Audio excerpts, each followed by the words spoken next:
Ate, akin ng mangga. Hindi pwede para sa project ko yun eh.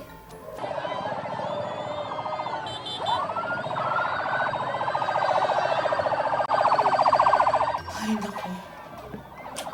Parang kailan lang andun kami ng mama ninyo sa EDSA Revolution noong 1986.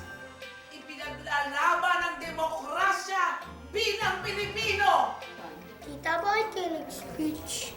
Kasi ipinagmamalaki kong ako ay isang Pilipino. Bakit po? Aba, kasi alam mo naman tayo, masisipag, mahuhusay, matatalino, at magaganda. Parang po itong pinag-aaralan ko. Si Jose Rizal. Diba, pambansang bayani natin siya. Oo, kaya yung ginagawa ninyong natin na flag ceremony sa umaga dun sa school ninyo at sa office namin, yan ay tanda ng pagpapakita na pinagmamalaki nating tayo ay isang Pinoy. Oo nga po, tita. Diba nabanggit niyo yung flag? Pwede po ako pumunta kay Ate Bel. Kasi kailangan ko ng mga simbolo para sa Pilipinas eh. Project po namin. Sige lang, sige lang. Sama ko. Kailangan lang bumalik kayo bago mananghalian, ha? Uy, hi Maria. Pwede ba? Huwag mo akong tawagin Maria. My name is Marie. Kasi pupunta na kaming Amerika, okay? Okay, Marie. Nakakainis nga eh. Kailangan kasi mag-costume sa school na. Pangit. Eh, pambansang kasuotan niya ng Pilipinas. Bakit sabi mo pangit? Eh, basta. I hate it. I hate the Philippines. Buti na lang, dadalhin na kami ng daddy ko sa Amerika. Hello po! Hello!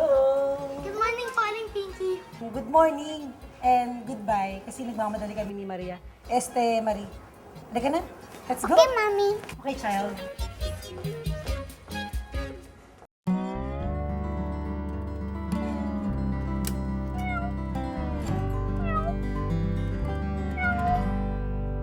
Ate Bel! Uy! Happy morning! Anong may tutulong ko sa inyo? Ate Bel, Oh. kailangan ko po kasi ng mga simbolo ng Pilipinas. Tulad nitong watawat. Kung may mga lumang pictures po kayo, pwede ko pong hiramahin para sa project ko. Oh, mukhang happy yung project mo ah! Pinagmamalaki mo rin na Pilipino ka, Ate Bel. Aba, oo naman! Siyempre pa! Malaki ang mundo, maraming tao. Pero nag-iisa, natatangi ang lahi ko. Ako ay nasa Asya, Pilipinas ang bansa ko. Lahing marangal, isa akong Pilipino. Ilonggo ka, Ilocano ka, Bisaya ka. Tinood man. Ika'y dugong Pilipino. Tanong, anong tanong? Sabihin niyo sa akin ako ay tutulong. Hindi. Naubusan ako ng kulay berde. At ang ibang kahil at lila, paubos na rin. Don't worry, Ador Pintor. Ang ibang kulay na kulang, may solusyon ako dyan. Ha? Pero, paano ko magkakaroon ng kulay berde, lila at kahil? Pula, dilaw, asul. Mga pangunahing kulay ang tawag sa kanila. Pero alam nyo bang makakalikha pa ng ibang mga kulay kapag pinaghalo-halo ang pula, dilaw at asul? Konting eksperimento lang. Ang kulay dilaw at kulay asul, kapag pinagsama, lalabas ang kulay berde. Kung gusto nyo naman ng kulay lila o violet, paghaluin naman ng pula at asul. Ang pagsasama naman ng kulay dilaw at pula, kahel. Berde, lila, kahel. Ito naman ang mga pangalawang kulay.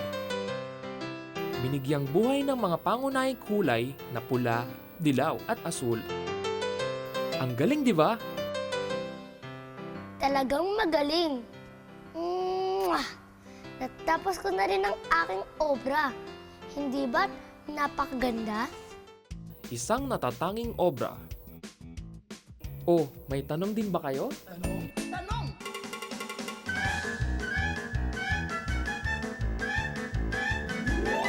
Hi, Jenny!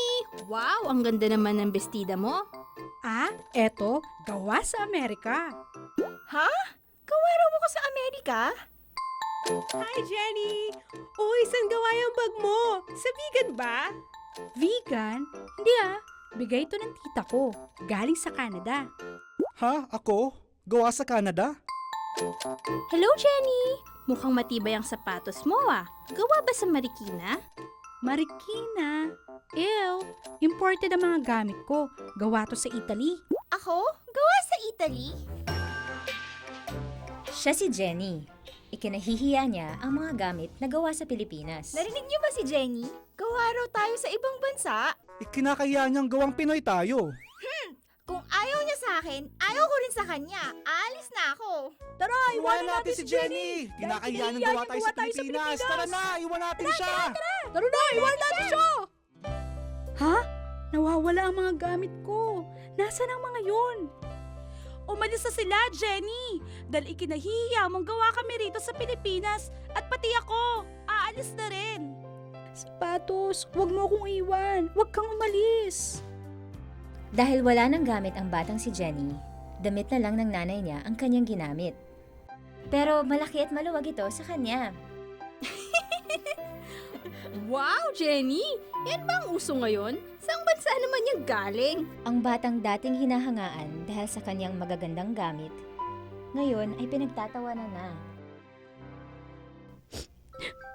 Namimiss ko na ang mga gamit ko. Hindi ko dapat ikinahiyang gawa silang lahat sa Pilipinas. Kasi magaganda naman sila at matitibay pa. Sana mapatawad nila ako. Nakatulog si Jenny sa kaiiyak at pagsisisi. Mga kasama, nagbago na raw si Jenny. Di na niya tayo ikinahihiya. Tara, may plano ako. Tara, balikan natin si Jenny! Tara! Nagbalik kayo! Salamat! Pangako, hindi ko na kayo kakahiya. At simula ngayon, ipagmamalaki kong gawa kayo sa ating bansa. Simula noon, muling hinangaan si Jenny dahil sa ganda at tibay ng kanyang mga gamit. Pero ngayon, ipinagmamalaki na niyang lahat ng ito gawang atin. Ang galing ng kanta niyo, Ate Bel! Siyempre naman, pag galing sa puso, talagang magiging maganda ang lahat. O sige na, pasok na kayo sa loob para mahanap nyo na yung mga kailangan yung gamitin. Sige na. Sige po! Salamat, Ate Bel!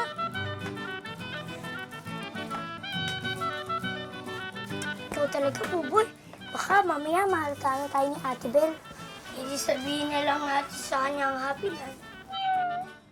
Nag-promise kayo sa akin na wala kayong ibang pagsasabihan tungkol sa Happy Land, di ba? Bakit, Mimi?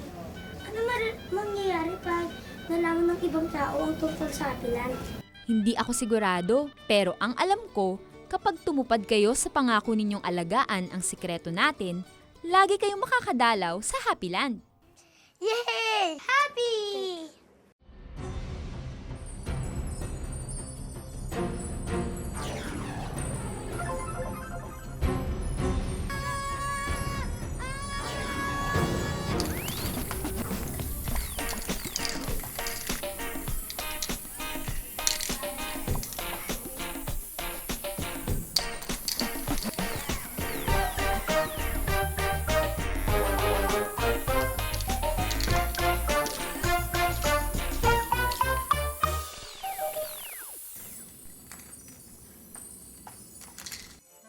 Official Guma!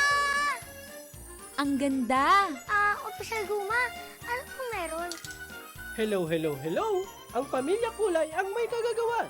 Pinipintahan ang Happy Land buwan-buwan. Muming, bakit sila hindi kasali?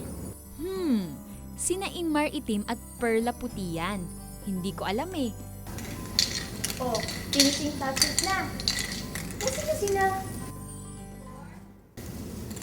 Ayaw na namang sumali?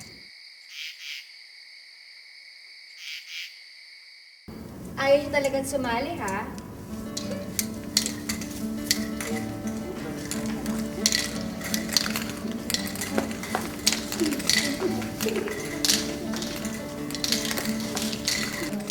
Sorry sa pang-istorbo, pero bakit di kayo nang kukutay?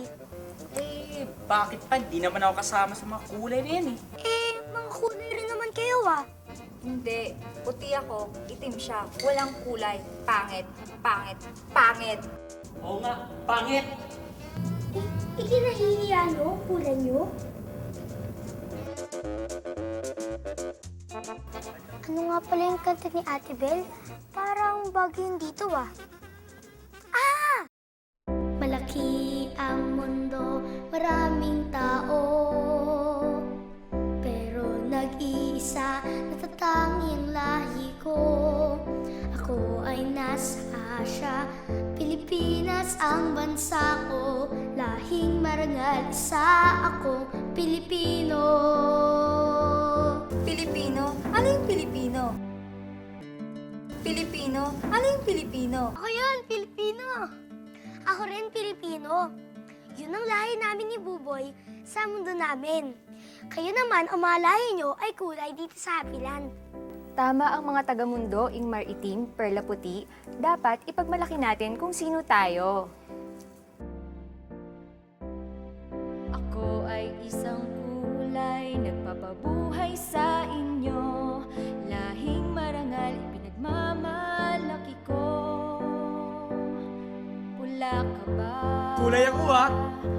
Puti ka ba? Kulay ako, ah. Itim ka ba? Kulay ako ah. Isang angkan tayo. Magkakaiba man, iisa ang kantayo. Yay! Kulay tayo lahat! Ingmar, ikaw at ang itim mong kulay ang nagbibigay definisyon sa pagkukulay namin dito. Kaya bilis! Oo nga no, kulay rin ako.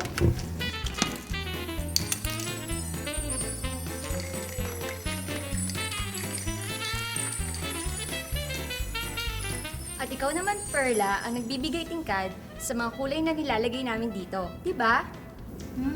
Oo nga, no? Kulay rin ako.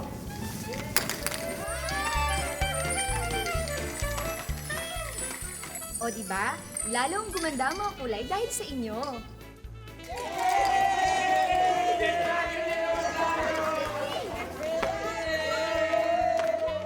Ate, ganyan ba yung pagmamalaki? Oo, Buboy. Basta hindi mo ikahihiya at masaya ka kung sino ka o ano ka. Ayan! Sama-sama na ulit ang pamilya kulay. Colorful! Yay, Ate!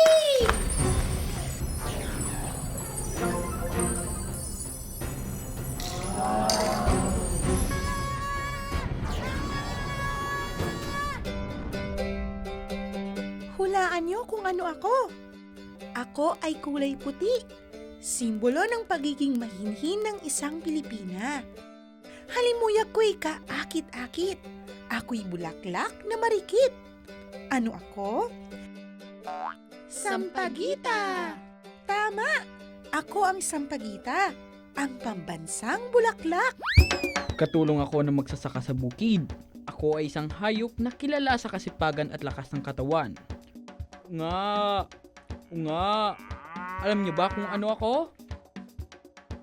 Kalabaw! Ang pambansang hayop ng Pilipinas. Ako nga, ang kalabaw. Ako ang ibong natatangi sa Pilipinas lang namamalagi. Pakpak ay malakit malapad, matayog ang aking lipad. Ako'y tatak ng bansang malaya. Ano ako? Agila! Magaling! Ako ang agila, ang inyong pambansang ibon. Ko ang bahay na gawa sa kawayan. Simbolo ng katatagan ng mga Pilipino. Simpleng bahay man at di gawa sa bato, maaasahan niyo pa rin ako. Bahay kubo! Tama, ako ang bahay kubo, ang pambansang bahay. Sampagita, pambansang bulaklak. Nga.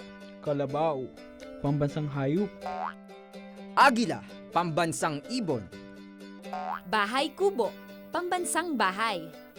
Salamat sa inyong pagkilala. Ang mga dagang dala sa aming adventure. Halina't sumama. Ang daming bata! Kokoy! Hay! Muntik na akong matapakan! Saan ba kasi sila pupunta? Pupunta sila sa harapan ng Watawan ng Pilipinas. Magsisimula na kasi ang flag raising ceremony dito sa school. Sagisag ng bansa ang Watawat, Kokoy. Kaya bilang paggalang, kumakanta tayo ng pambansang awit habang tinataas ang bandila ng Pilipinas.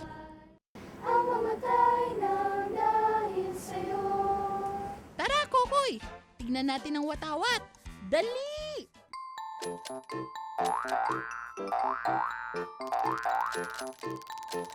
Wata!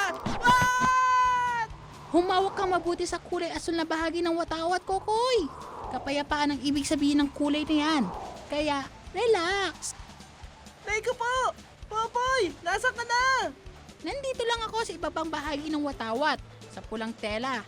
Katapangan naman ang sinasagisag ng kulay na to. Yan naman ang kulay na sumisimbolo sa kalinisan, Kokoy. Ang kulay puti. Ang dilaw na araw ang siyang sumasakisag sa kalayaan ng Pilipinas. Ang 8 sinag ng araw naman ang kumakatawan sa 8 probinsyang nanguna noon sa pakikipaglaban sa mga Kastila. Itong tatlong between, anong ibig sabihin? Ang tatlong mga bituin na yan ang sumasakisag sa 3 malalaking pulo sa bansa. Ang Luzon, Visayas, at Mindanao. Aba, oo nga no, ang galing! Nakakabilib naman ang pagkakagawa sa Watawat natin. Oo naman, Kokoy! At nakakabilib din talaga maging Pilipino. Oh, tara na! Kami ang mga dagang dala sa aming adventure. Halina't sumama.